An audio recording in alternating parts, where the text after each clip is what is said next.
Welcome to the CEN show, where the where we present the voice of the community. The Community Education Network.com is a platform to aid the effort of self and collective improvement. In your investigative or spare time, visit the website. We are in the process of introducing new members and shows coming soon. And check out our current features. I am your host, Rasaki Maskani. Tonight's topic is Black Insanity, doing the same thing, expecting different results. Tonight's guest is Brother Thomas. Brother Thomas is a teacher who was recommended to me by Brother Ruffin Swain. Brother Swain has high regards for Brother Thomas. And when I had my first conversation with him, I was amazed how he presented his information and was looking forward to his presentation. Good evening, Brother Thomas. How are you? And tell us more about yourself. Alhamdulillah. Before I speak, I'd like to show respect towards my elder, Brother Amin Ra, and ask him if it is okay if he could permit me to speak in behalf. Yeah. Thank you. Yes. Praise be to Allah. In the name of Allah, the Beneficent, the Merciful, I bear witness that there is no God but Allah. And I bear witness the most honorable Elijah Muhammad is the exalted Christ and holy apostle. And I also further bear witness the Honorable Louis Farrakhan as a divine reminder, leader, teaching guide, and Messiah. And I greet my beloved brothers and the audience in the greeting words of peace of Assalamu alaikum. Walaikum assalam. Alaikum salam. Yes, sir. My name is Brother Thomas. And I graduated from Cal State Long Beach, where I had the privilege of being under the tutelage and teachings of Professor Amin Ra, the godfather of Cal State Long Beach, the safe haven that all of us young brothers and sisters would be able to go to for knowledge, wisdom, and understanding, for protection, for just guidance, and stabilized the Black conscious on that campus, and that's pretty much where I started in terms of coming to Los Angeles. But originally I'm from San Diego, California. Born and raised, registered in the Nation of Islam when I was 19. Been in the nations for going on 30 years, about 29, 30 years now. And I've been teaching this is my 16th year teaching professionally. My first year was in Houston, Texas, and I've been at Compton Unified School District. This will be my 15th year. I've been in the Nation of Islam and studying throughout my history. I've always been interested in African history and studied for the past 30 years, getting closer and closer to developing solutions that I feel is inspired by the Most Honorable Elijah, teaching Most Honorable Elijah Muhammad, and also just by observing and studying other great prolific scholars and authors that also have come up with several different solutions. So I am open, and I've decided to kind of pick and study different viewpoints, and understanding the importance of all of our people coming together to come to the solutions of how to improve the condition of our people. And I've been doing that for like 25 years. And now I've just been spending a lot of time getting my thoughts together, volunteering in the community to empower young Black males, focusing on racism awareness. I tend to teach my students about how to become racism immune, or at least how to be aware of racism to the point where they minimize the chances of them falling victim to racism. So I've just been really, as a Black man, not only in the community, but I've been really just as a Black man observing the society and the environment and the condition of the government, and have been, doing my best to come up to solutions that I can teach the next generation, and preparing them to be able to take it to the next level of solving the problems that black people tend to face in America. So I could start my presentation. Yes, sir. Yes, Okay. sir. We looking forward to it. All righty. One of the first things that I've really noticed, and that I've noticed that that black people really has done over the past 50 years, 50, 60 years since the civil rights movement really focused on it's the voting and politics. We have exercised a repetitive process of voting and practicing politics in a way that has been non-productive. It has we have had the strides that we have that we thought we had, or that we put forth as being strides, have actually been almost like placebos. It's almost been like taking a pill for an illness, and the pill is never meant to work, but it's meant to be a symbol of healing, a symbol of solving our problems.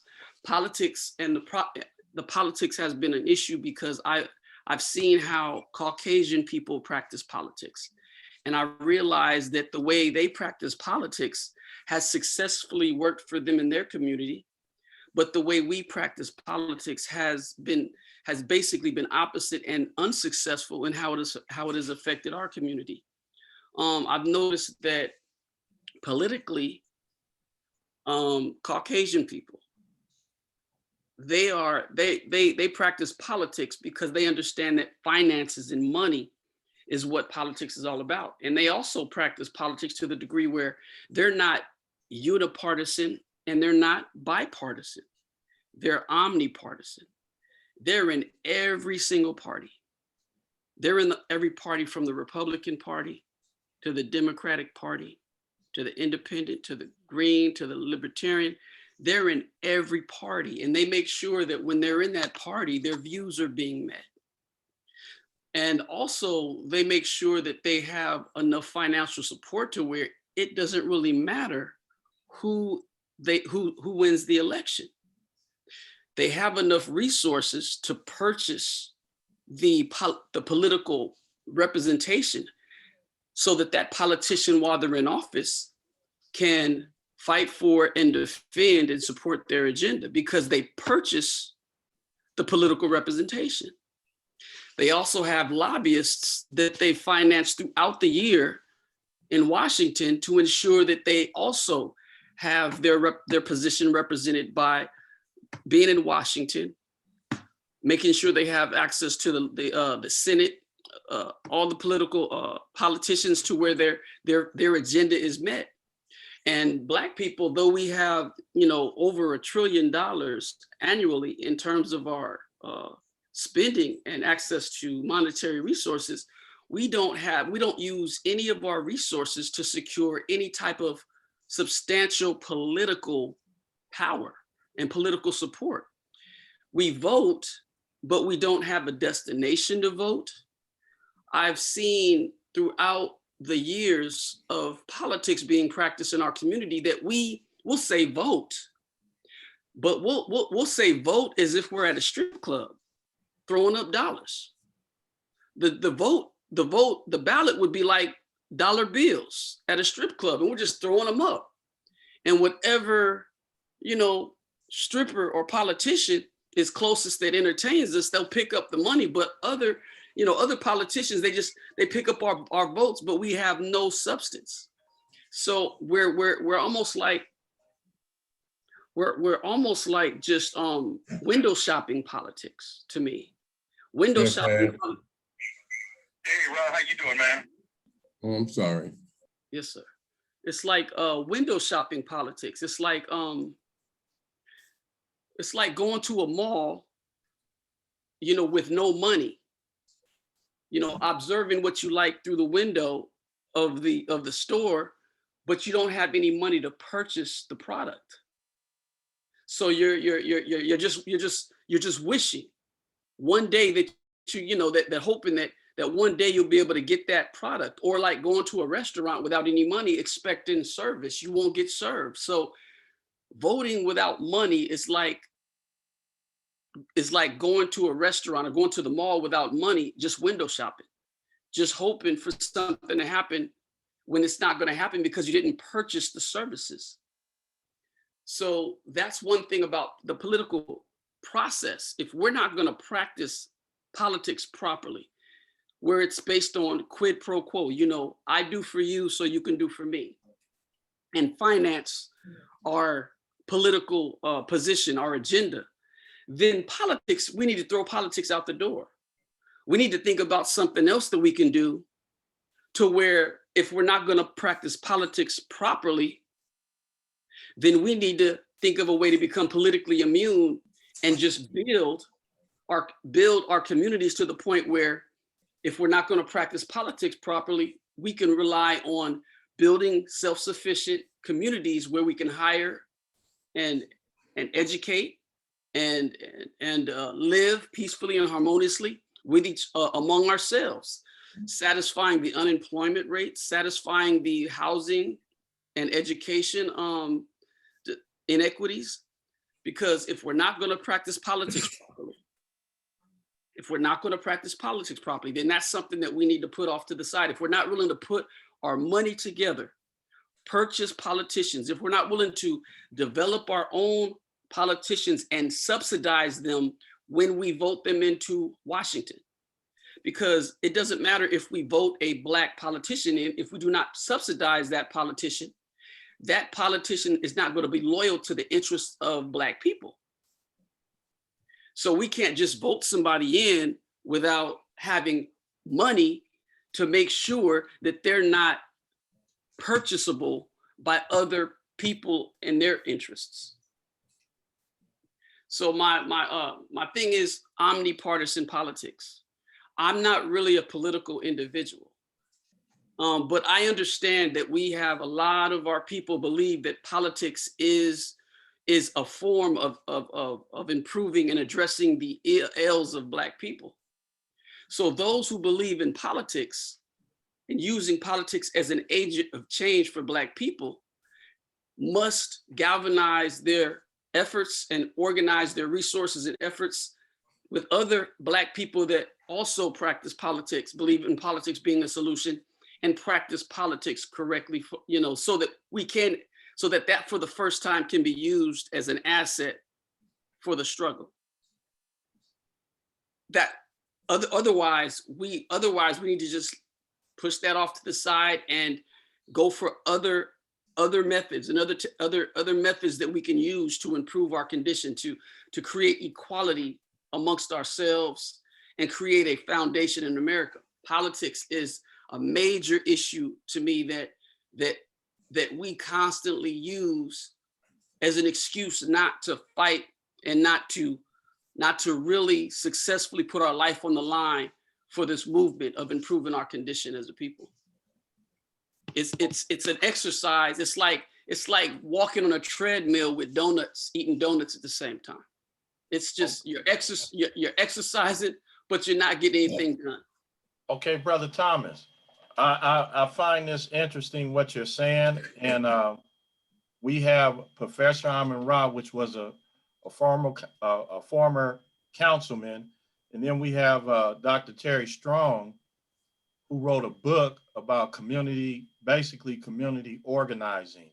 So I want to, if you don't mind, I want to let both of them chime in on it, and Professor Amin Ra can kind of chime in on how he could, if he kind of supports that idea of how to back politicians, and then Dr. Terry Strong and how she can talk about what you're talking about if we push politics to the side and become, because her book is speaking about how to community organize from a Black perspective. So I want to, if it's okay with you, I want them to chime in on that. Yes, sir. Okay, and then we come back to you, So I want Professor Amin Ra to speak from the position of a councilman, and then Dr. Terry Strong, if she don't mind, to speak from the community organizing standpoint. Well, I just need a little more clarity on what Teacher Horn is saying when he says we shouldn't be in politics unless we do it correctly. Politics is multidimensional. There are Black political organizations, BAPAC, Black American Political Association, the Black Caucus, the National Black Caucus, the State Black Caucus. You have voting organizations in Georgia and in major states like Stacey Abrams and Black Votes Matters and things of this nature. Then you have a history of that. If you're going to be in America and you're going to be a citizen, one of your rights is the right to vote. That's a civil right. And if it didn't matter, if we were so disorganized, they wouldn't be doing what they're doing to keep us from voting with voter suppression and things of this nature, because, you know, it's like the guy who said marriage don't matter. Well, if it don't matter, do it. You know, it does matter. That's why people don't do it. And so the same thing with voting. If voting don't matter, then let them do it.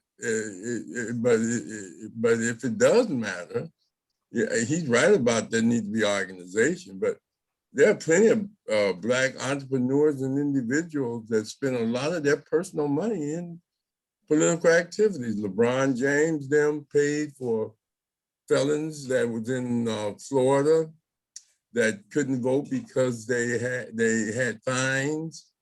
Yeah, you had other Black entertainers, and I think Tyler Perry did the same thing. Politics is just one aspect of the struggle. Malcolm X said, we have to fight on all fronts. And yeah, there needs to be more political education, but that starts at home. You know, if you don't train your children to be actively political, I mean, you train them to go to church. I mean, most kids go to church because their parents take them. Well, most kids should be going to the polls because in the beginning, their parents made them go to the polls when they graduated from high school, became 18 or eligible voters. But you got situations where as many teen pregnancies and individuals that are not politically conscious are, it's like people who don't want to take the vaccine shot, you know? I mean, that's their right. You know, I don't understand it, but I mean, I have to respect their right not to do it, but I don't see how you don't do it for your family and don't do it for your loved ones and do it for yourself too. But hey, well, I don't trust the white man. Well, who do? Nobody really trusts them, but they taking the shot because they had nothing to do with that. It has something to do with 500,000 people dead. And that's just in this country. That's not the millions all around the world. So the same thing with politics. People are fighting for the right to vote and to have a say in what governs them with regards to life-giving and life-saving goods and services and the administration of fair and equitable justice. Politics do matter and voting do matter. You wouldn't have had a Barack Obama if it wasn't for 40 or close to 90% of Black people that voted for him. You wouldn't have a vice Black president if it wasn't for the large percentage of Black people in North Carolina that kicked off Biden's report. Now you can say, well, they may not do nothing, but they do set up, it's better than Trump.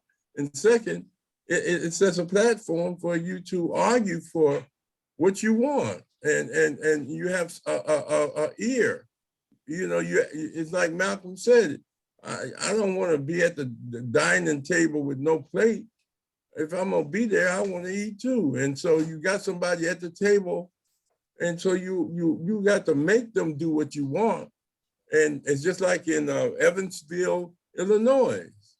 People said, you'll never get reparations. Well, a whole city in Illinois has been voted to pay $400,000 to Black people who are eligible for home repairs and for down payments on houses. Now, ain't that much. But going back in the early 70s, there was a move in New York by James Farmer. He got $500,000 from a church for reparations. So, you know, it's a struggle. Shirley Weber, who's now the Secretary of State, was the state senator in California, got a bill through to study reparations for Black people in California. There's a move and as I conclude, there's a move in Tulsa, Oklahoma, to find the ancestors of them that took that land from from Greensville, Black Wall Street, and pay them reparations. It's a struggle. Now, there are groups, religious groups, and other anti-political and establishment groups that's not gonna ever vote. Their policy is not to vote. There are Jehovah's Witnesses that don't vote. There are some Muslim groups that don't vote. And they're Black, you know, and that's their right. Nobody, you know, I mean, if you don't want to do it, don't do it. But you can't criticize people who vote, even the conservative Black. Like Thomas said, that the white people's in every party. So, you know, you got conservative Blacks and you got moderate Blacks and you got radical. So, I mean, that's the diversity. The oldest democracy next to Japan in the world is Tanzania in Africa. You understand? And Julius Nyerere, them, they grew up. I mean, but it takes study, research to really get an understanding. In Chancellor Williams' book, Destruction of Black Civilization, he talks about ancient democracy in the first constitution. And he outlines it in his book, The Destruction of Black Civilization. So, and you have a number of Black people that have defined politics. Matter of fact, you know, I taught that class, so, you know, I can't even think of the bibliographies right now, but hey, I tell people fight on all fronts, and, you know, the major politics in people's lives are local.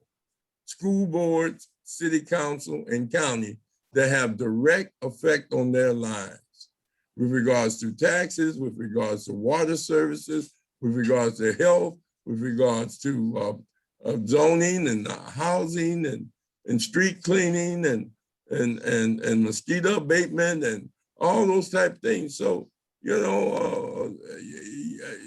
know, politics is not just the president. It's just still school boards in your local your treasurer and all of those things. That's all. Okay, thanks for that, Professor Rob.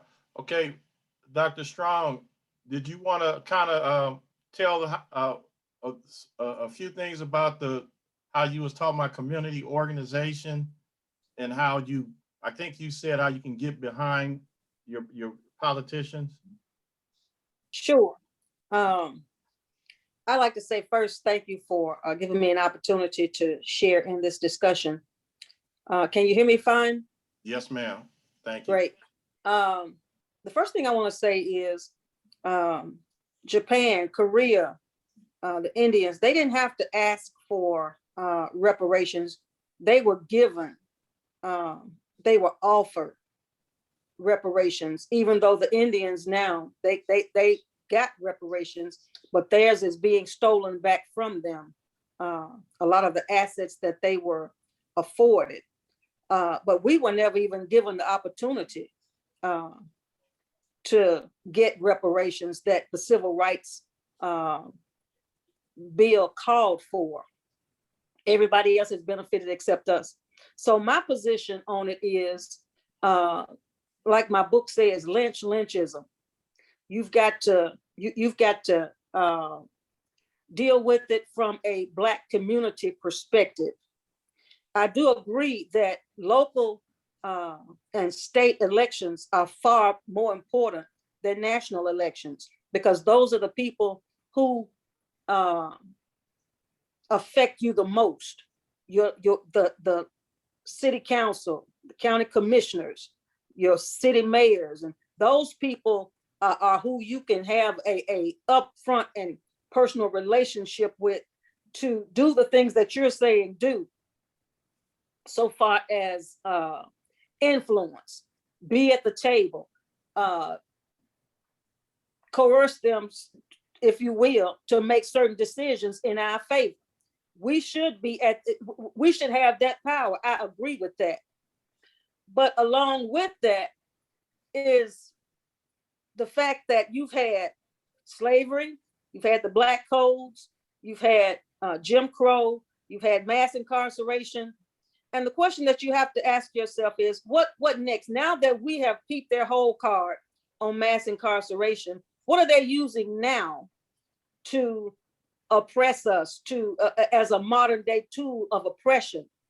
And so now they are using other minorities to create civil rights for them, LGBTQ, Asians. Now they're creating civil rights platforms for them to put yours on the back burner. You chose 3 presidential candidates. You chose Shirley Chisholm, you chose Jesse Jackson, and Al Sharpton. They said, well, since you want a president, we'll select you one that's Black enough, but not Black.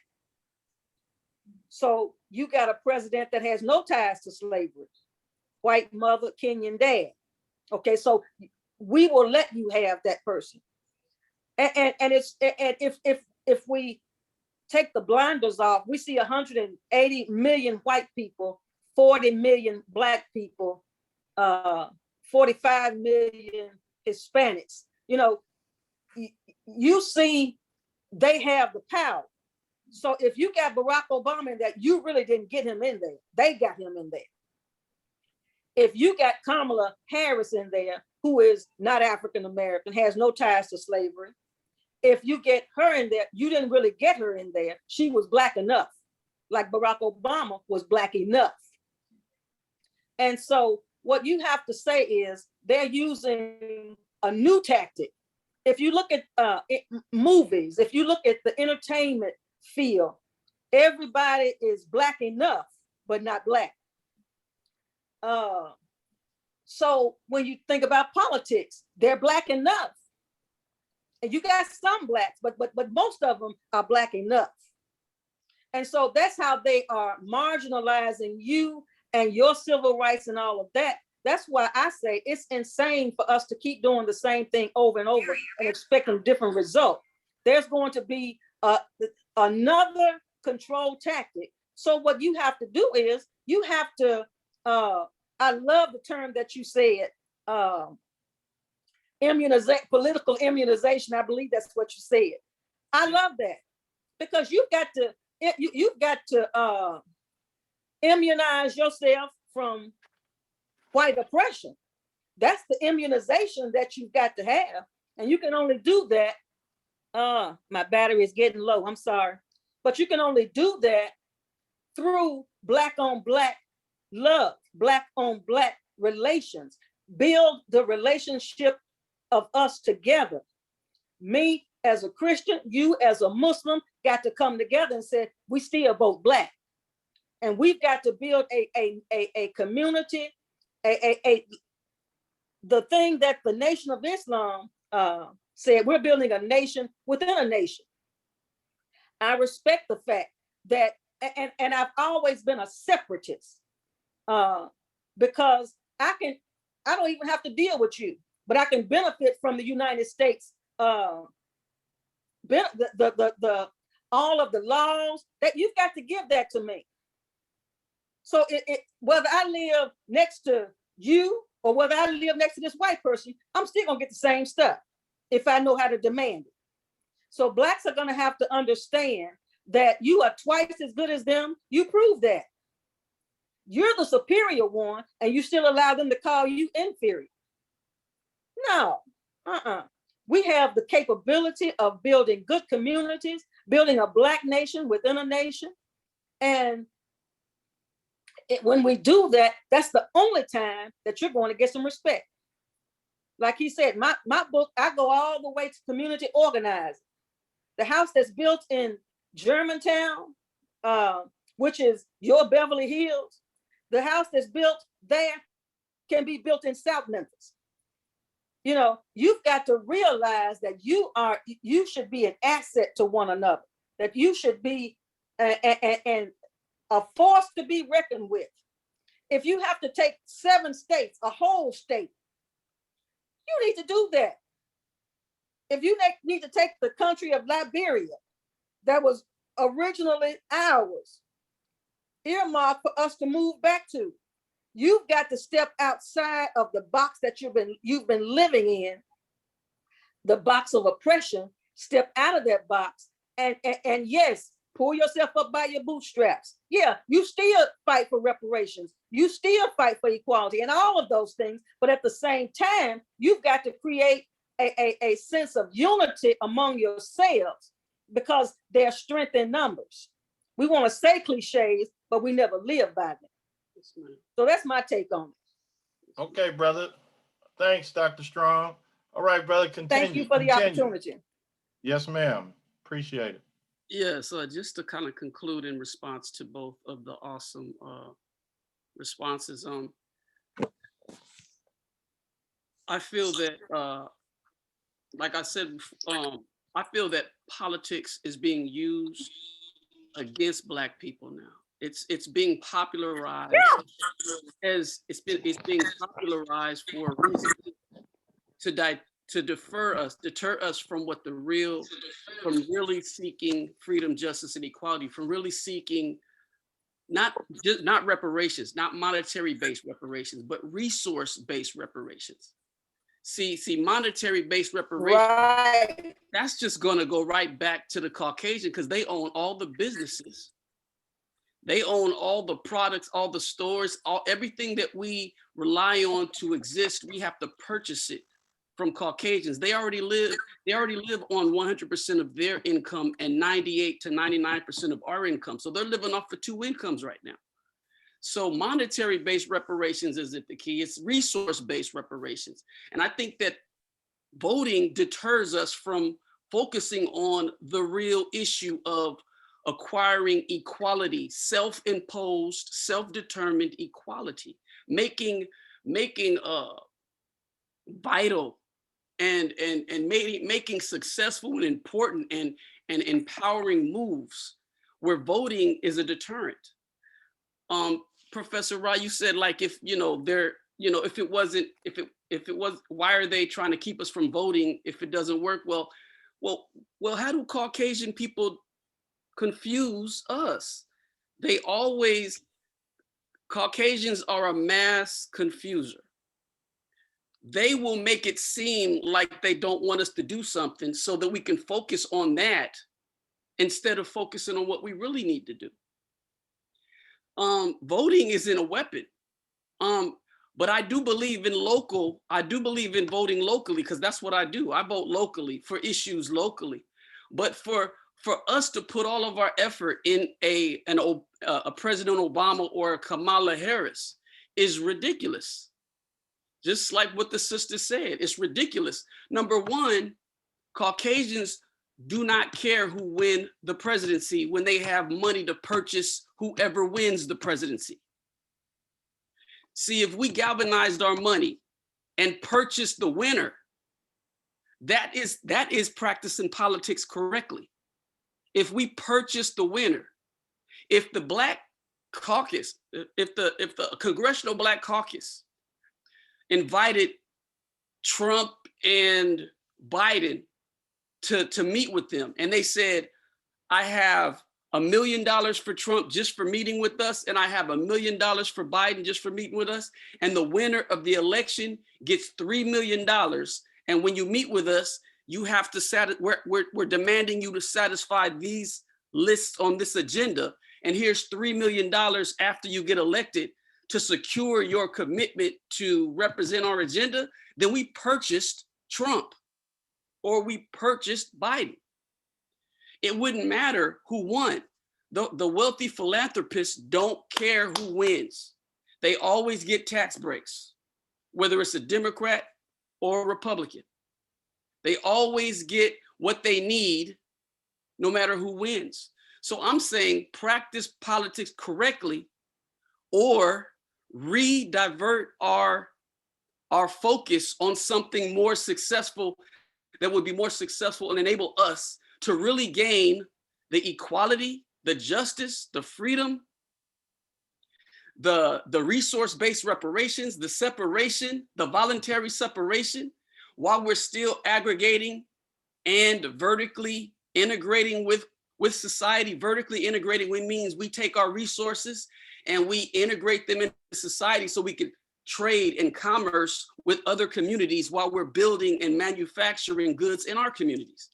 See, if we had all that in our community, we would become politically immune to who wins the presidency, but we'd be locally politically empowered because of what we did to develop and groom the politicians and finance them to go to Washington in our behalf without risking them being bought and sold because we're not subsidizing. So that's just my position on politics. It's not throwing politics out with the bathwater. It's practicing it properly or redirecting our efforts to do something more concrete, successful for our people. And I support the improvement of Black people on all levels, on all grounds, on all areas. But Right. when I see something that's not successful, we need to redirect our attention or modify it to be successful. Yes. The National Black Caucus is to me just a lot of bourgeoisie Black people that have been unipartisan, has been undermining the political process by supporting unipartisanship. I mean, for the majority of Black people to be unipartisan instead of omnipartisan, like Caucasian people, we need to be in every room representing the same agenda in every room. We need to be in the Republican Party representing the same agenda in the Republican, the Democrat, the Republican Party. The Democratic, same, as long as our agenda is the same, we need to be in the room. Right. We should not have a problem with Black Republicans, Black Democrats, Black independents. We shouldn't have a problem as long as they represent that one agenda from the perspective of that party. I'm just saying collective organization so we all have one movement, one agenda, and use whatever avenue, whether political, whether communal, whatever we use, just be in unison. So that's my position politically. And now that, since we segued into reparations, that was another position, because I heard about the reparations, but we're getting money without businesses and without us being able to create an environment where that dollar bounces 19 times in the hands of other Black people before it leaves our community. If we do not have a place to spend that money towards our own people, it would be just like water, trying to hold water in your hands. It would just seep through the cracks. I agree with that. But I have a resource-based reparations that has 5 things that we should demand in order for us to by getting these 5 things within the 10 to 15 years, we wouldn't even need anything from the government.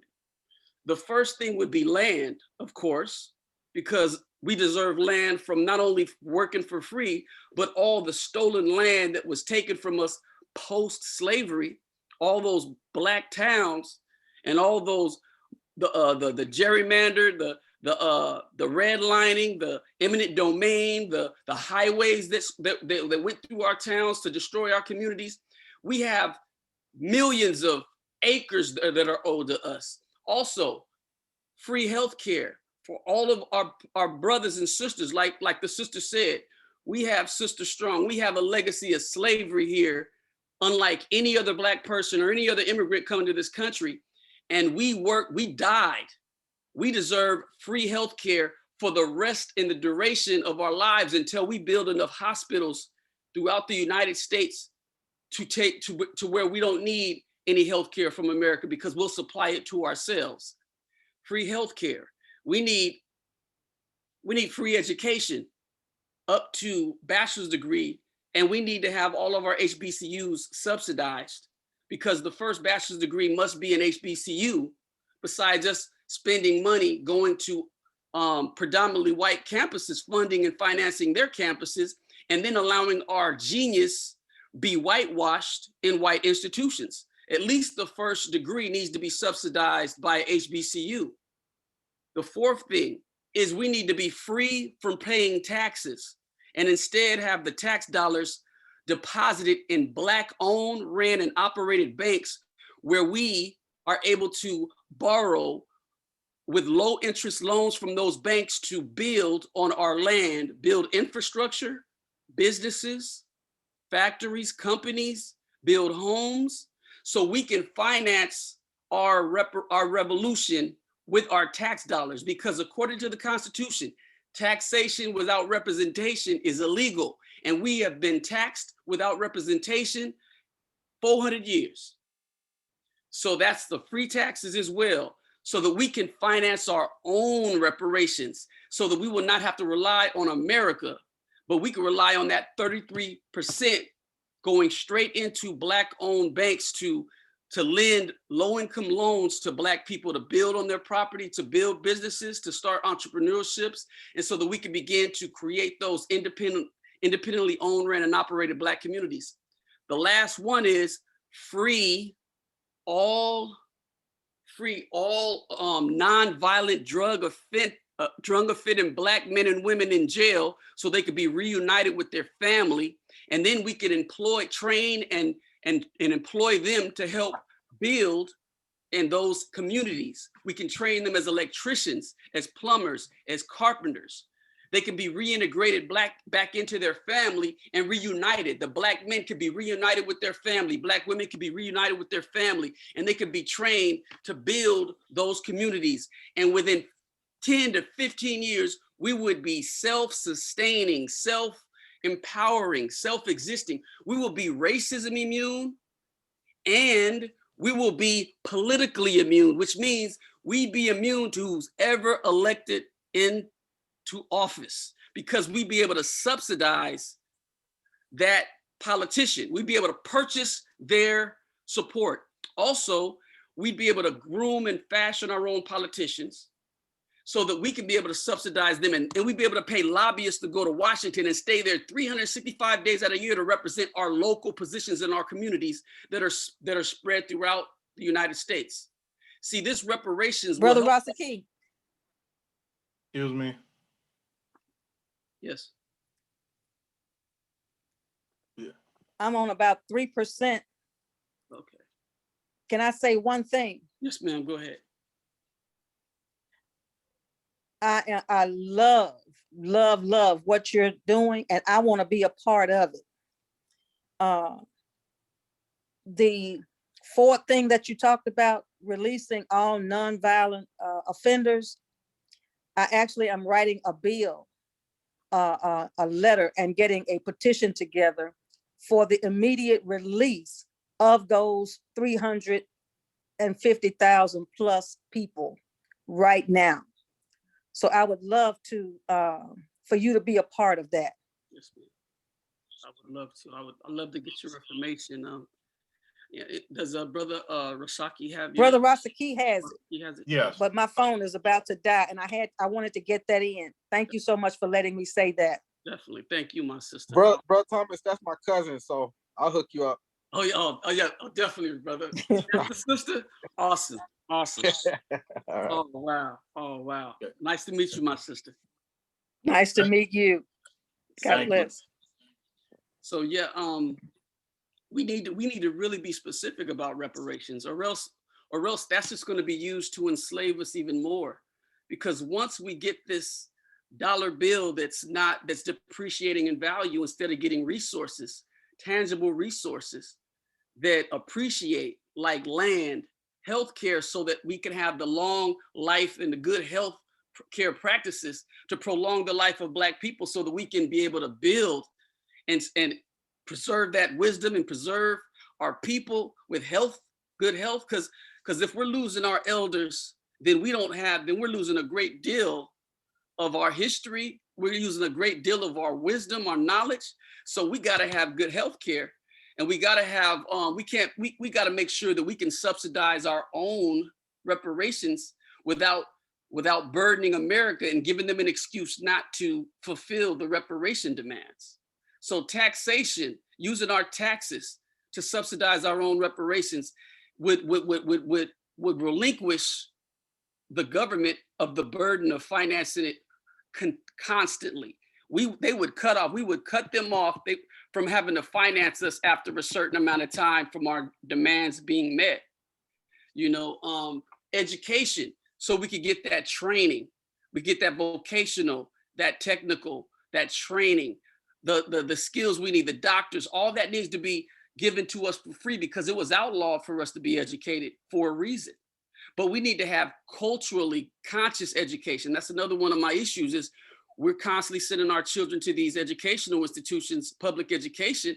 And as a teacher, I see the curriculum is brainwashing our children. It's making our children so lacking in knowledge that they're easily to be controlled and manipulated by whatever they hear in the media, in the society in which we live. They have nothing to stand on whatsoever. So we have to take control of our the education of our youth. So and also the Black family.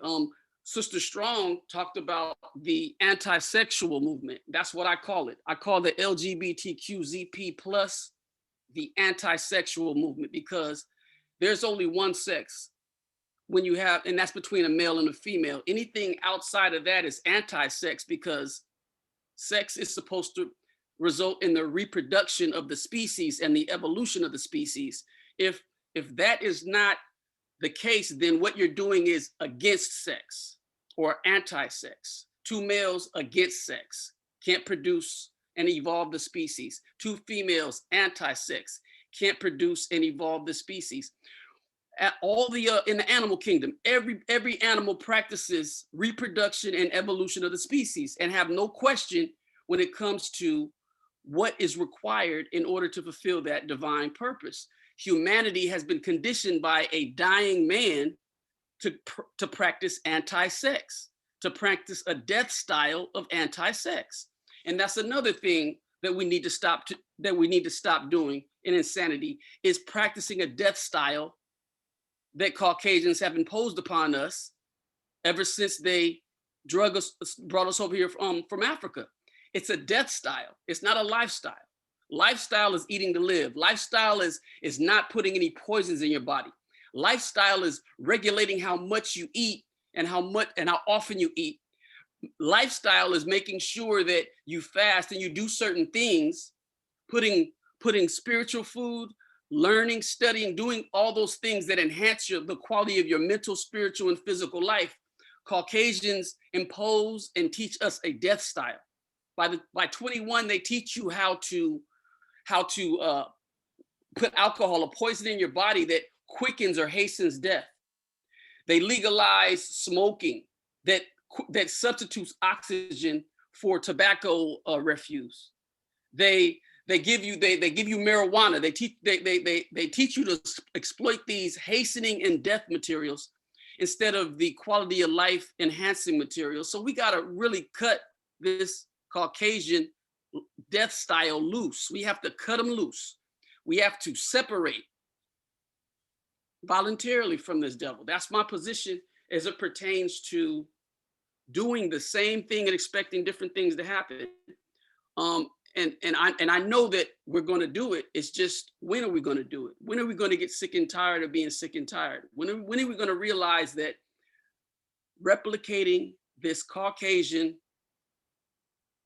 mortal enemy is going to do nothing but kill us off if we do not change and decide to separate our mind, body, and spirit and actions from that of the Western world?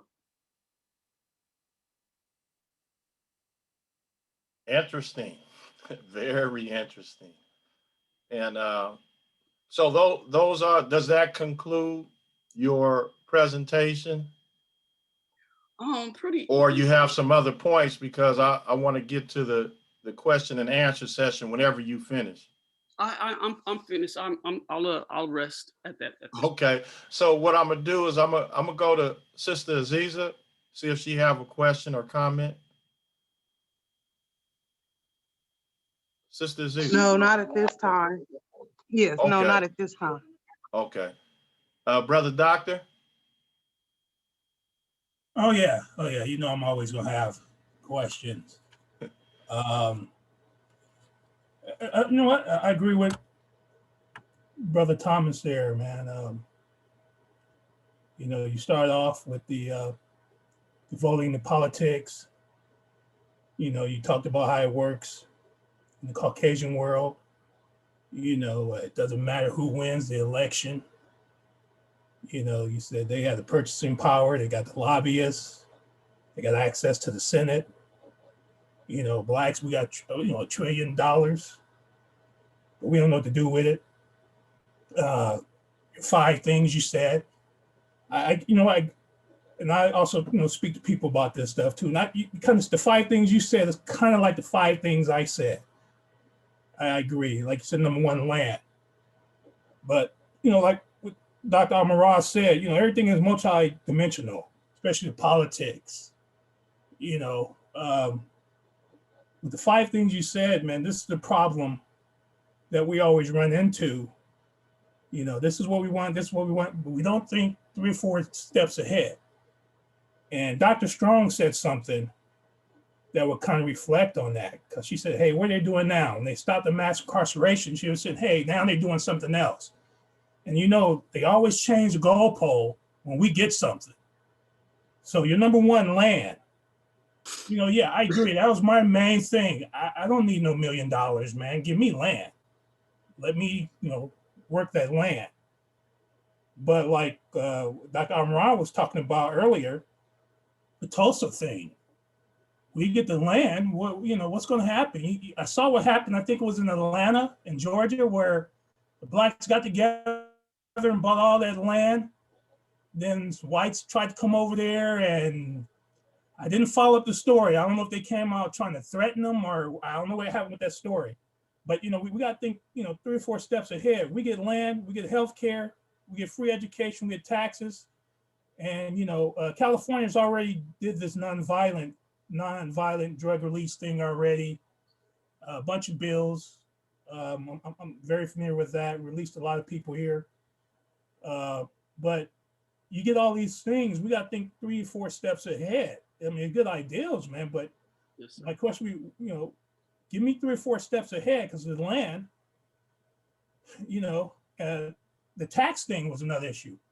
I agree. For me, the tax thing would have been perfect, man. I just did my taxes 2 days ago. That would have helped me out.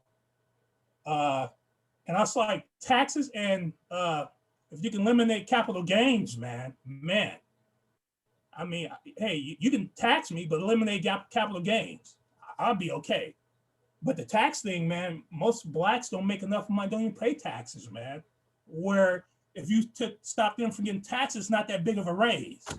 You know, the annual income for blacks are not that much, where taxes is really a big effect, man. But for me, it would help. The education, I agree. But 2, 3 steps ahead, man. Now, everybody has a bachelor's, like with my employer. It was cool. You know, all you needed was a you know, high school diploma. The more blacks got in there, it was the AA. Then once all blacks had the AA, it was a bachelor's. Now, right before I left, you know, I had my bachelor, everybody had their bachelor. Then they moved up to masters. You know, they're going to keep moving the goalposts. Healthcare, like Dr. Amaral said, half of us don't even trust doctors now. So, I mean, I agree, the healthcare, everything's free, but give me a couple of steps ahead, man. How, you know, look into the future. If we had all that, how would they change the goalpost on us? How would that work? Like I said, I agree with everything, but my main one, I love the land. We got the land. What would Black people actually do with it, man? Tell me. Yes, Brother Thomas, yes, sir. Thank you, and big how brother. will you be able to hold it and keep it? Do that comes with, hey, they not gonna property taxes? Is it gonna be fertile land? Is it all gonna be in one area? Is it gonna be, it's just giving it to us, man? It has to be stipulation on every one of these things, man, where they can't come a year or two later and change the goalpost on it where it make us worthless, And you said it in one of your things, you give us something, the next thing you know, it's kind of worthless, man. It's nothing, it's nothing. It's no worth to it in the future, man. So I like those ideals, but tell me how 2-3 steps ahead it will help us. Yes, sir. Well, as we already based upon the history, when Caucasians, the immigrants came to this country, they were given land and they were given a subsidy to build on that land. They were given the necessary resources they needed to be able to build and plow and seed. So America, as a part of our demands, you can't just give us the land without giving us without giving us a certain amount of resources for us to begin the process of building on that land and creating a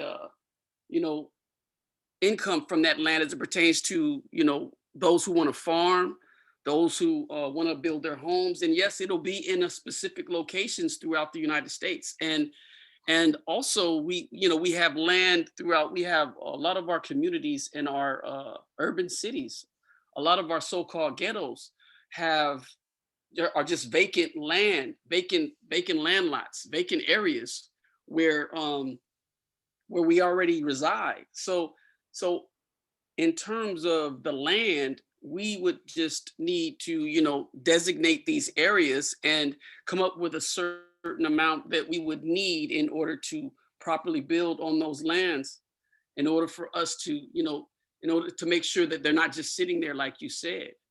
The education would be a key component, because the thing about it is, I'm not talking about education so you could go look for a job to work for some Caucasian company. We have to begin to, America has to begin to create these entrepreneurial and business development type of opportunities for our community, so that we can begin to employ our own. That's a part of the reparations. So we can't get an education so we could just start work for them. We can't just have land and not have the resources to build on that land, to build homes, to build an infrastructure, to build in a community that can become self-sustaining, self-ran, and have its own educational system, have its own, police department, have its own fire department, have its own structure to be able to maintain itself, and have Black people that are trained in those fields to be able to live within the community and function in those positions within that community as well. It's going to require the government to subsidize that land, subsidize that community initially. But like I said about the taxes, see, when we begin to create, when we're creating jobs, creating businesses, employing our own, we are being taxed. But the tax dollars are going to go within our community. So you're saying, you can be taxed, when the average brother and sister in America, maybe they don't have the income to be taxed that much. That's because, like I said, the part is creating jobs and opportunity where we're employing our own people, where when they are getting taxed from the employment that from the money that they're making from being employed by our own people, we can use that to recycle within our community and rebuild our community with those tax dollars being deposited into Black-owned, ran, and operated banks to give low-income loans to our people so we can begin to build in our community. It's a circular, cyclical process. And within 10 to 15 years, it's going to take the government to subsidize this reparations for 10 to 15 years until we're able to do it ourselves.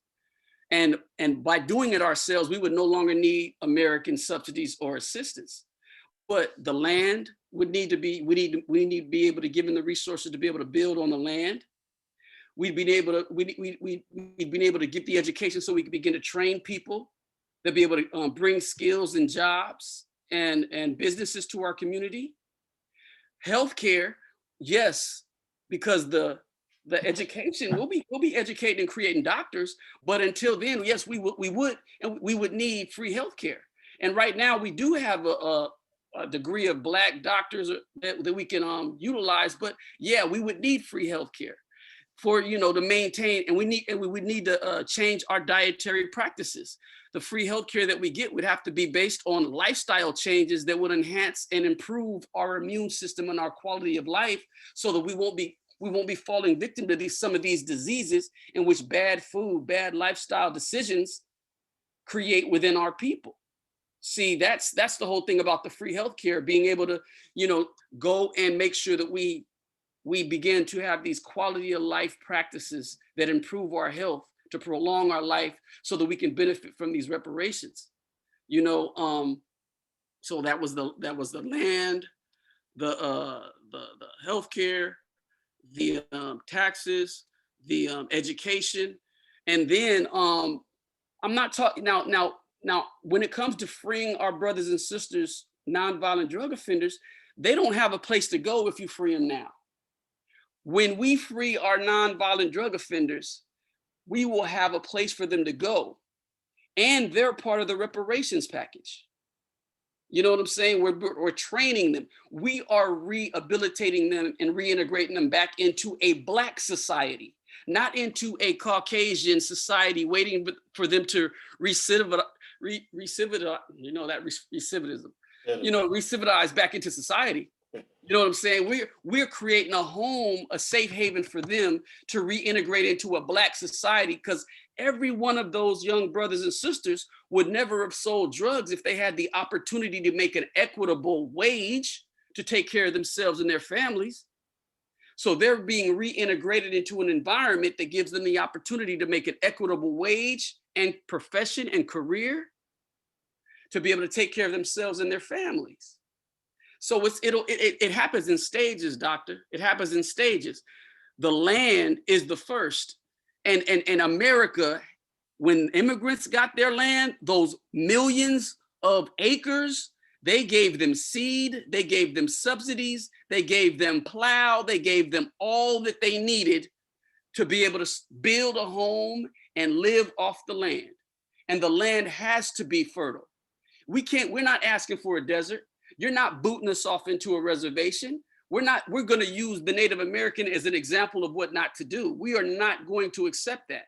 And if it's going to be communities in our neighborhood, then we're going to be well educated on hydroponics, so that we can grow our food hydroponically in some of those warehouses and some of those concrete jungle areas where we can still produce our food, but in a hydroponics way. But we'll find, so we'll have the technology and the education to recycle our intelligence, recycle our dollars, recycle our genius, but yeah, it's going to take subsidy. It's going to take step by step. Each step needs to be subsidized for a certain amount of time. Remember, we were enslaved, chattel slavery, 310 years. 310 years. So a 10 or 15 year, 20 years max subsidy to begin our reparations of total independence, total equality, total self-sufficiency is way less than what we've given America. It's way less than what we've given America. You know what I'm saying? It's the 5 demands is way less than what we're owed. You're great.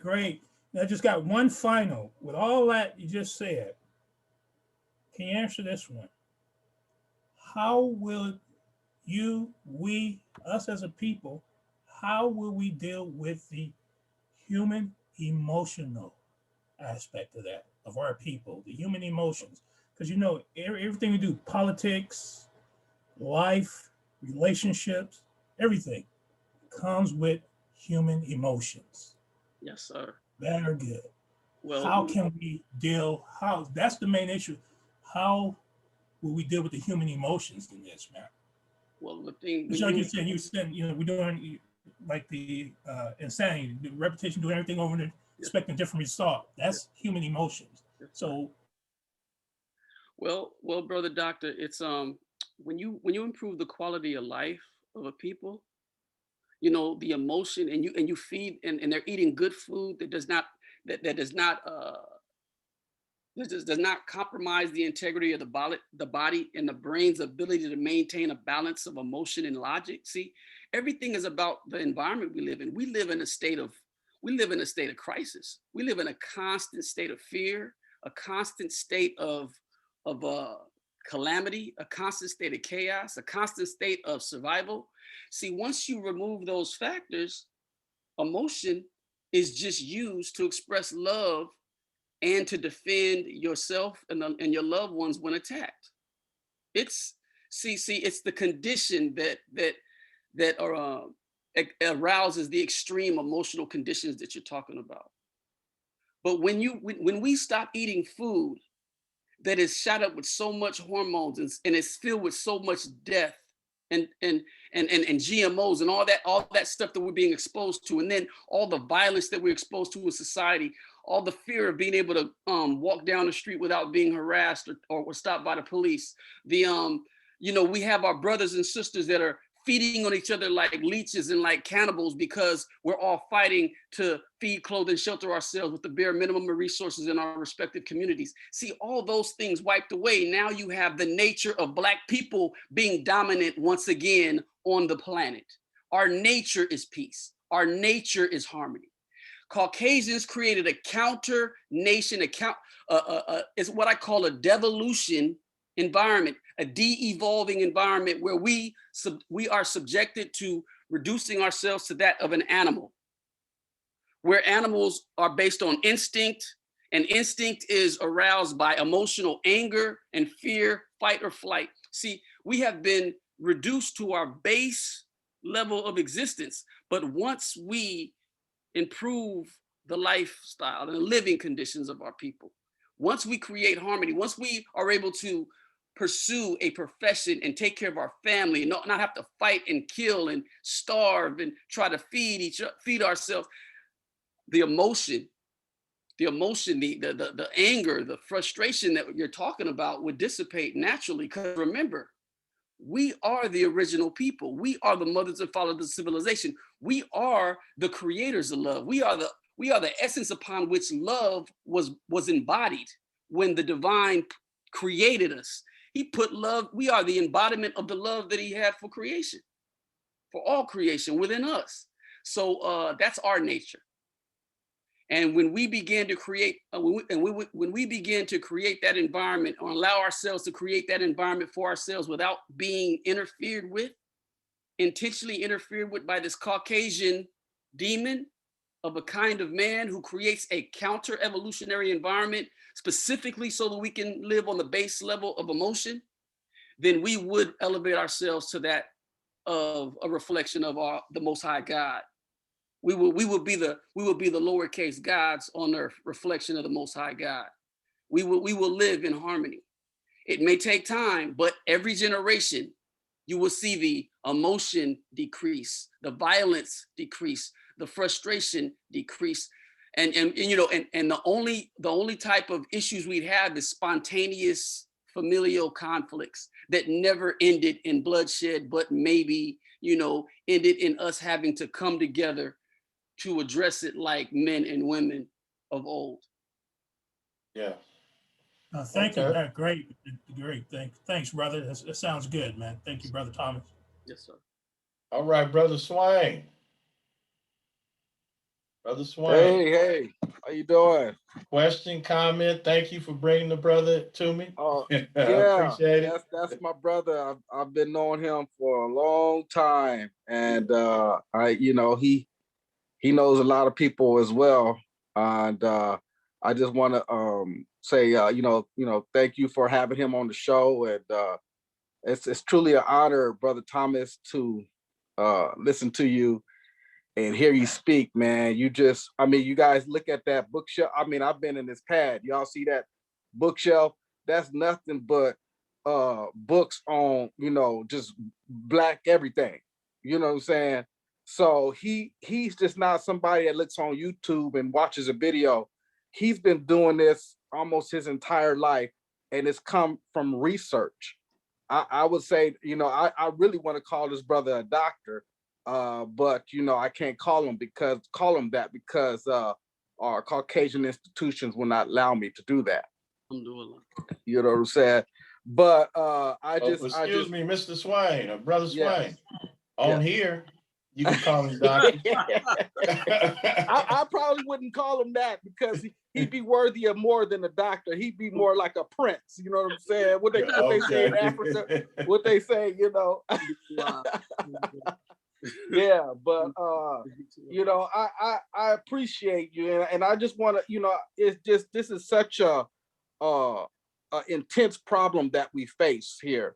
This problem of trying to succeed in white supremacy, and the reason when I say it's a problem, not everybody feels the same way, but I label I'm talking about Black people.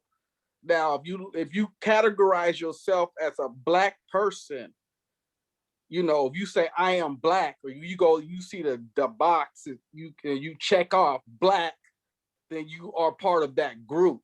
Now, you may say I'm not affected by it because I'm doing this and I'm doing that, and LeBron is doing this and he's doing that, and we got one here, we got one there. Okay, yeah, I get that.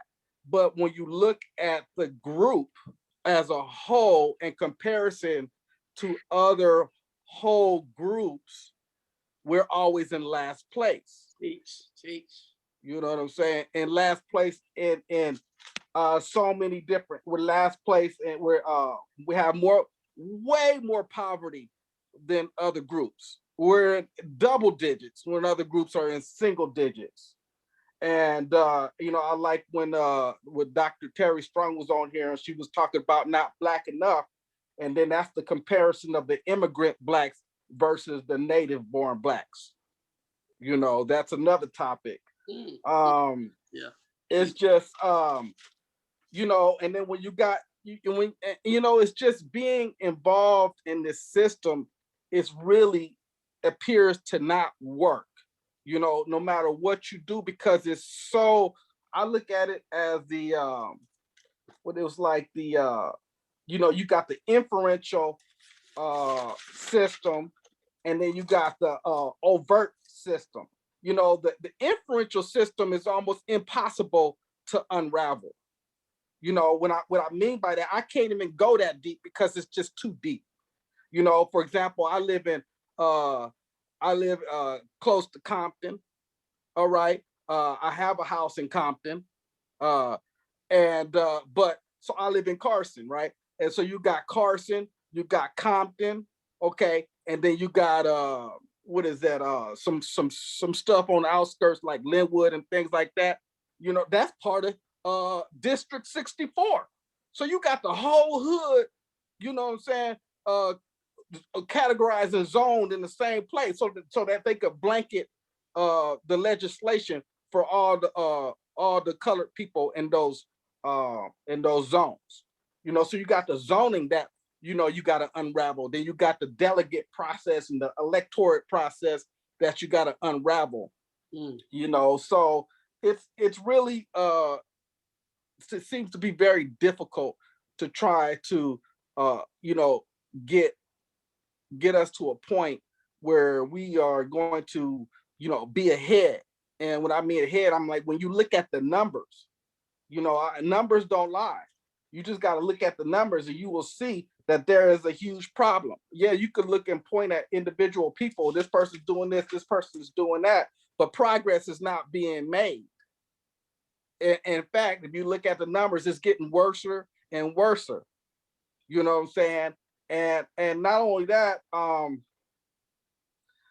not only that, the population is growing. Population is out of control. So you now we're getting pushed out. So you talking about asking for reparations. That solution is getting slimmer and slimmer as far as asking for reparations. I was listening to you, and I was listening to you how you was talking about the quality of life and how the environment, how we're affected by the environment, and as of now we're in a state of crisis and an emotional state.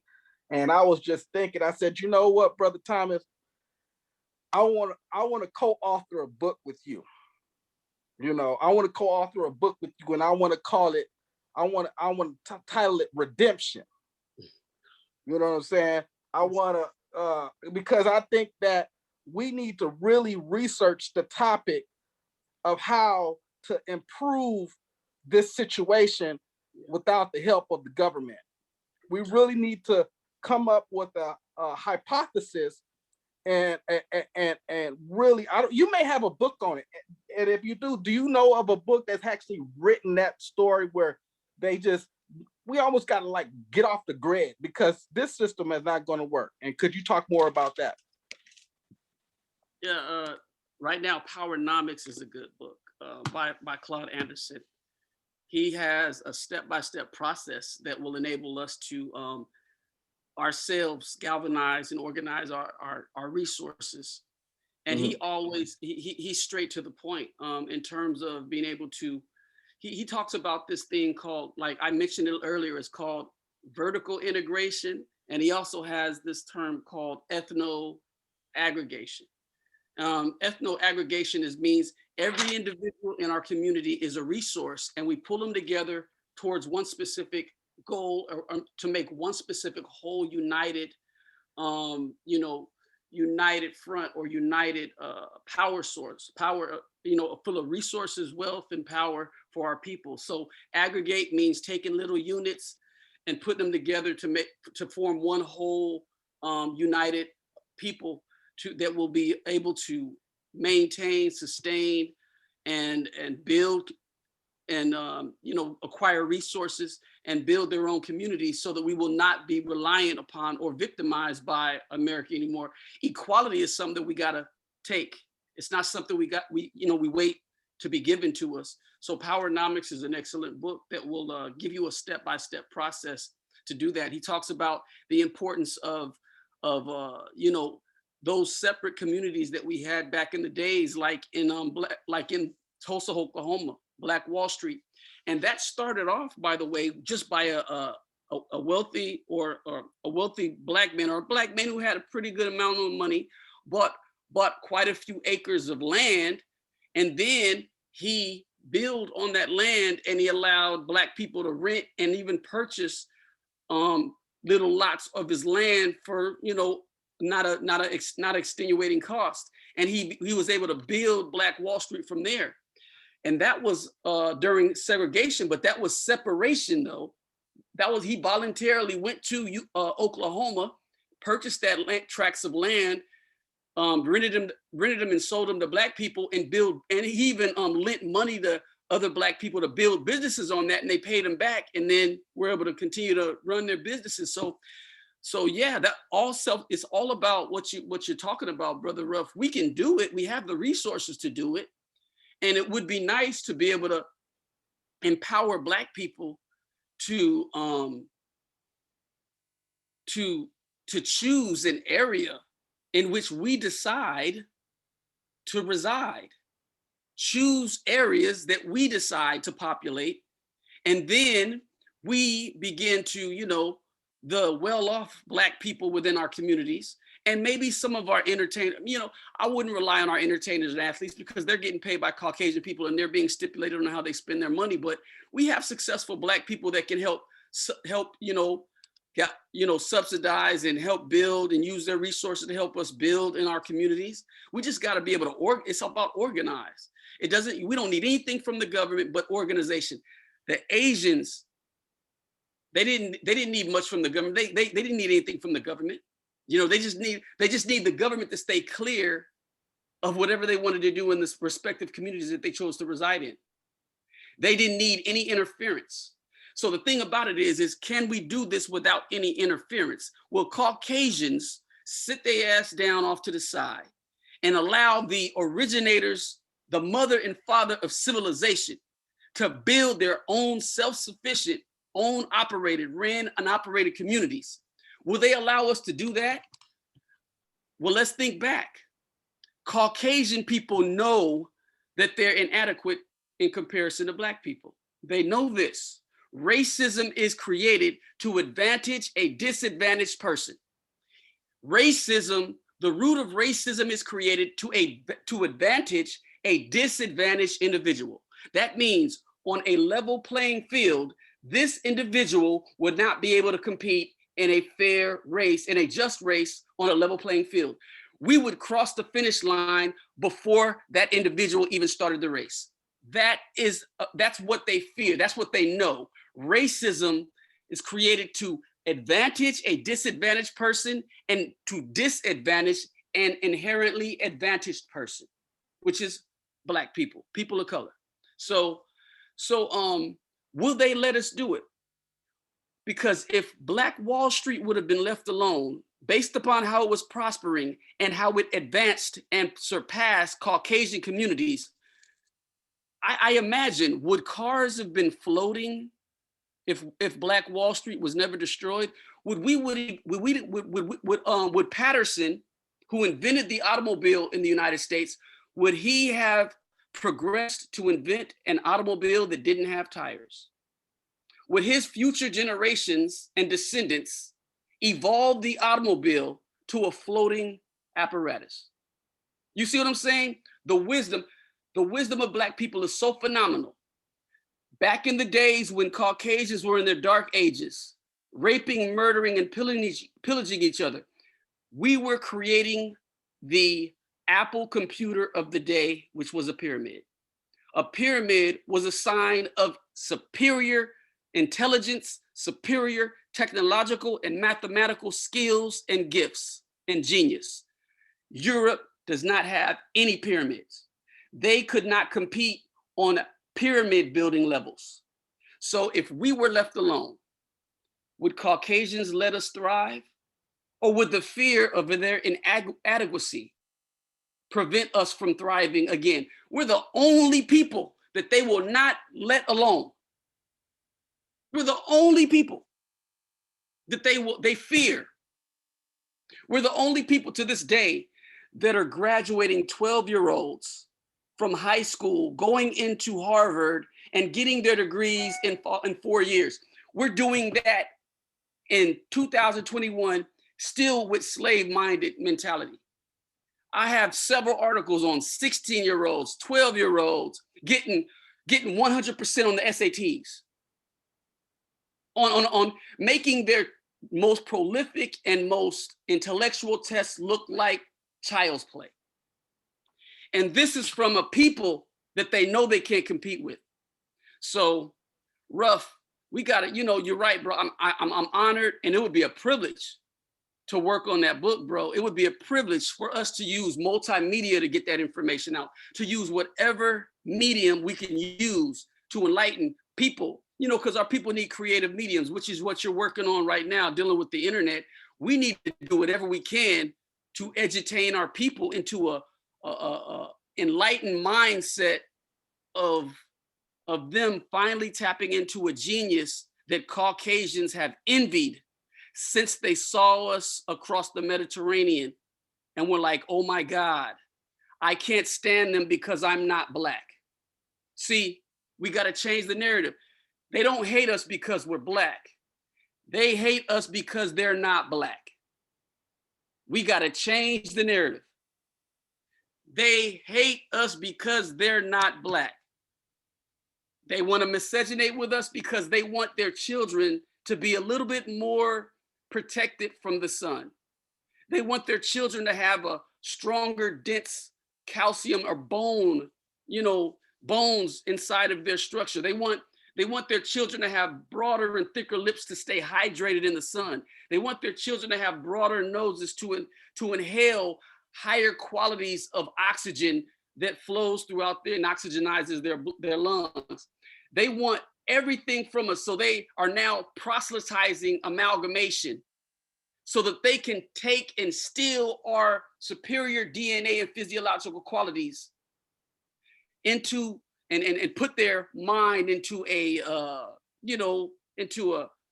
Black child that that's been mixed with a Caucasian mother or father with a Caucasian mind.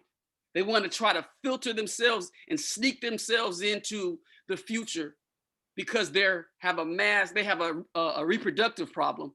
They want to try to sneak themselves in the future with their progeny from interracial relationships, or what I call anti-racial relationships, because any relationship with a Caucasian person is anti-racial.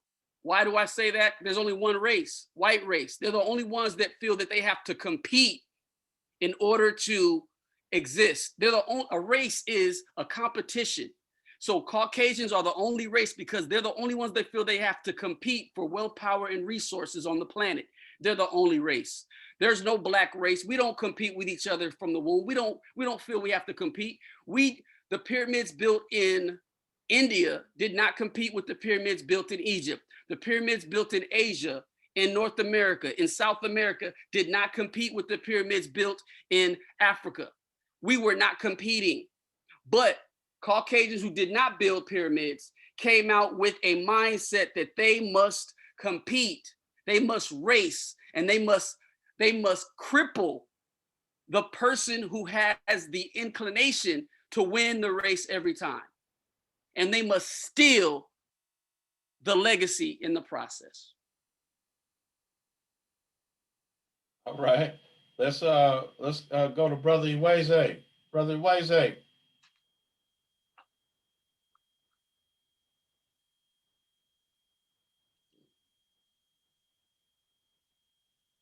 Brother Iweze here?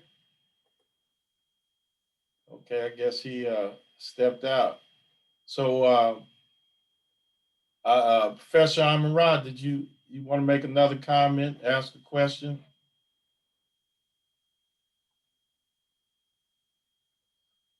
You're on mute.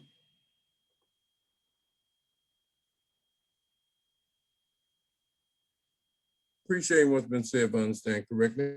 And it's good to hear young teachers organizing and developing thoughts and putting out their perspectives of what's going on. And you always listen to the young and always listen to those that have a position on various issues that we face as Black people. My experience is that there's a lot of progress.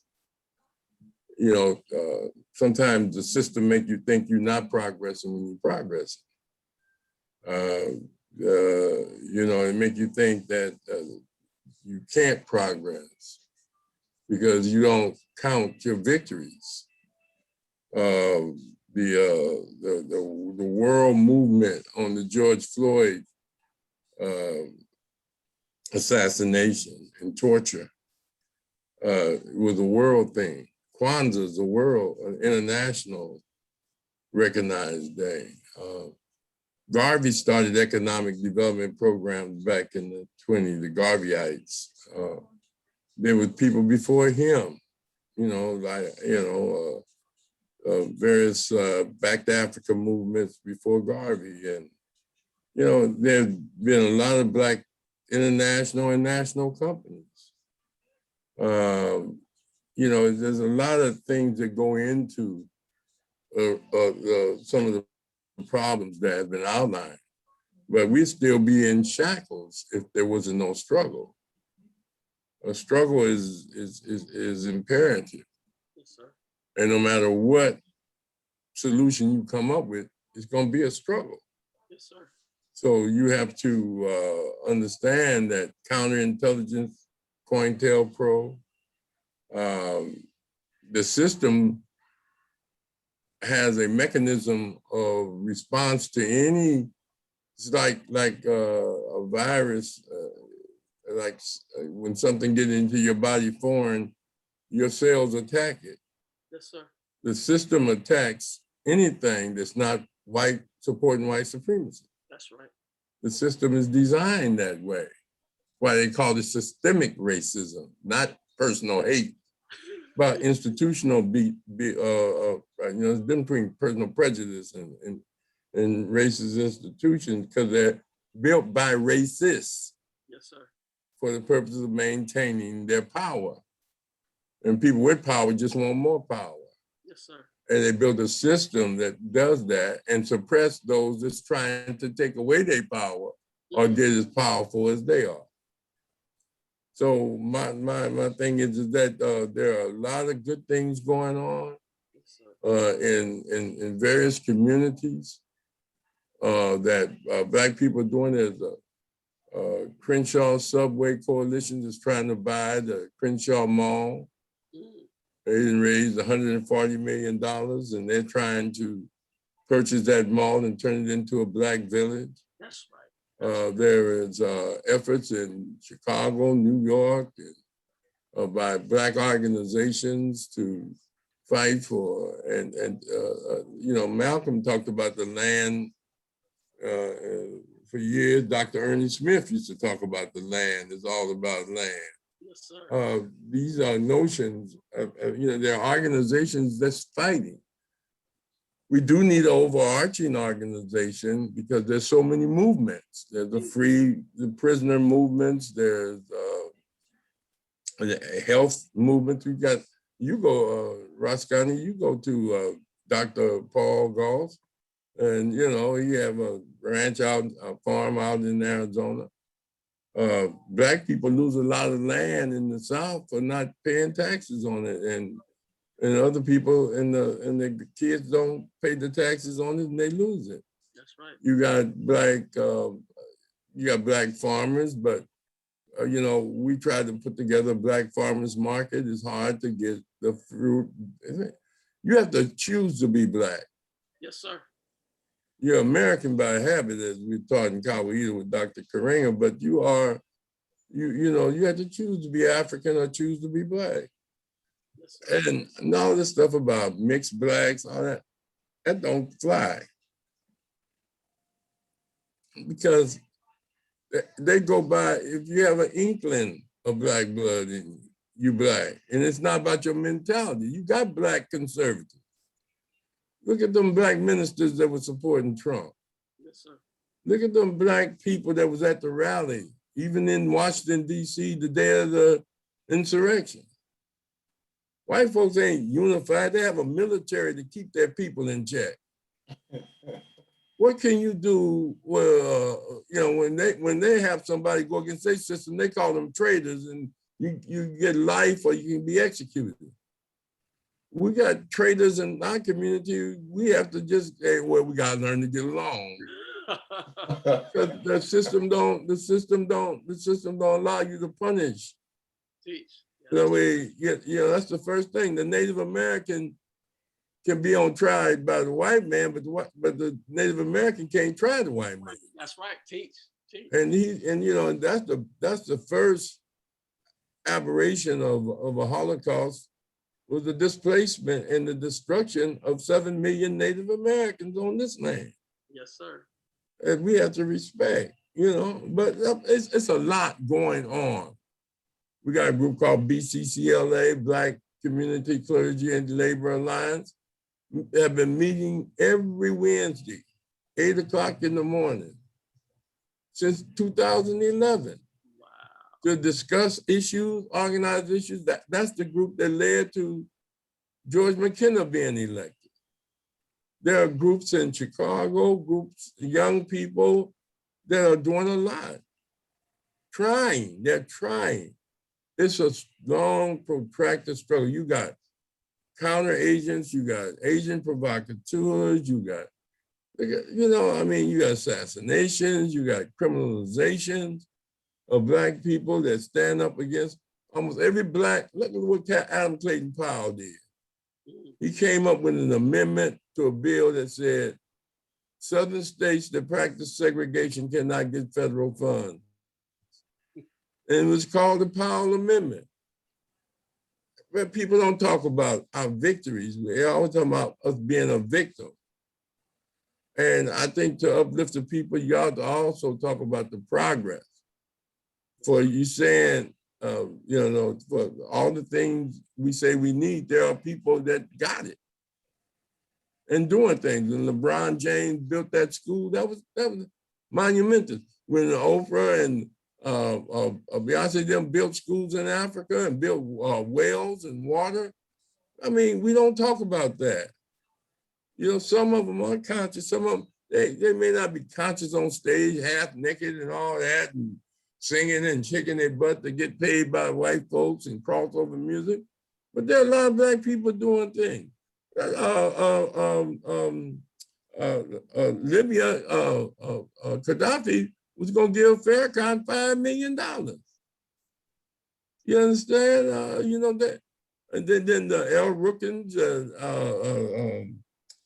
you know, I mean, brother, you'd be surprised at the beauty of us as a people and the resilience of us as a people.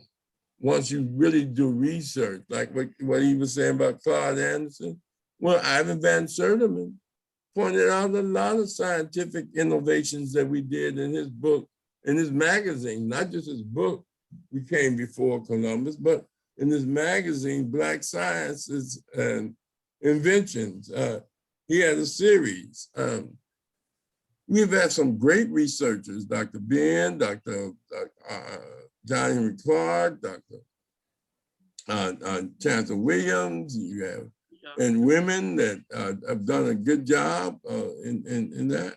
Yeah, we got a lot of reparations, but as Brother Thomas say, but we are injured physicians that have the charge and responsibility to heal ourselves, and that's what we got to do, because if you're waiting on the doctor, you're gonna die. So you got to heal yourself with discipline.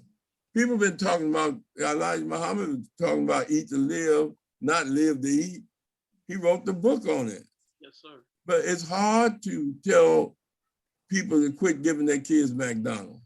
Yeah, right. Yes, sir. You can't pass a law saying you can't eat McDonald's. Mm-hmm. You talking about somebody want to start some stuff. You try to tell them people that. You see, we try to tell them that by what? Being an example. Yes, sir. And making sure our kids don't do it. But you can't stop people from the seduction and habits. And it's like telling a crackhead you need to stop smoking. Yeah. You know, what that mean to him? Old turkey. Can't You have know, who he knows that, but he can't. You don't have the will, it's a diminished capacity. So the struggle is a long, protracted one. And that's why I believe in the people. I thank Brother Thomas and Ms. Strong and Brother Swain and all of them for all their efforts, writing the book and getting and being active in their venue. And I applaud them and I say, go ahead. I started this in 1965, and I ain't stopped. You know what I'm saying? I'm 73 years old this year, and I'm not gonna stop. And I don't look at myself as an elder. You know what I'm saying? I look at myself as a warrior. I ain't gonna stop until the war is won. That's right. You know, I'm not too old. I mean, I see young people doing less than me, with all kind of energy. That's right. But, things change, evolution change. And we have to adapt to the change and get the struggle in. But it's good to hear the young brothers on tonight. And I appreciate everything they said, and whatever I can do to help, I'm here to help. Thank you, Professor Rob. Praise be to Allah, brother. Thank you. Appreciate you. Thank you. Right. Yeah, our theme is each one teach one. And then we point out things that are going on, and then also we point out like Professor Rod, he's well studied also. So he's involved in things that that gives us more information about what's going on. And we're gonna keep doing what we're doing. We're gonna bring children on here. We want to make sure we touch our youth to start educating them and empowering them. My niece is on here with my nephew, which is a baby. He's right there with her every time she comes on here. So we looking at our future right there, and hopefully they keep coming, and so they can just get these positive vibes. We put out what's going on, but we also put out how we can change the conditions. And it starts, you know, if it is to my coach at Compton High School, Eddie Thomas, which Professor Amon Ra knew him. He said, if it's up to me, if it's to be, it's up to me. So we got to put in the work. We just got to keep putting in the work and keep doing what we're doing, and we're gonna keep doing this. And and we ain't gonna stop. We gonna build. So now I appreciate everybody coming this evening, and keep coming when you can. Keep coming. Next week we're gonna have Sister Making It Happen. She was on here twice, and we, you know, I was getting it wrong. I said Sister Make It Happen, but she's Sister Making It Happen, and she's gonna talk about the cash flow quadrant. So it's going to be some information on finances. So we're going to keep coming here and doing what we're doing. Professor Amon Ra, I'm waiting on him to make it official. We've been talking about something. So as soon as he make it official, we're going to be building. So, hey, I appreciate everybody. Each one teach one, and we're gonna close it out right now, but we coming back. All right, brother. You know what I gotta do in the morning. All I right. just know what I gotta do in the morning. I gotta be up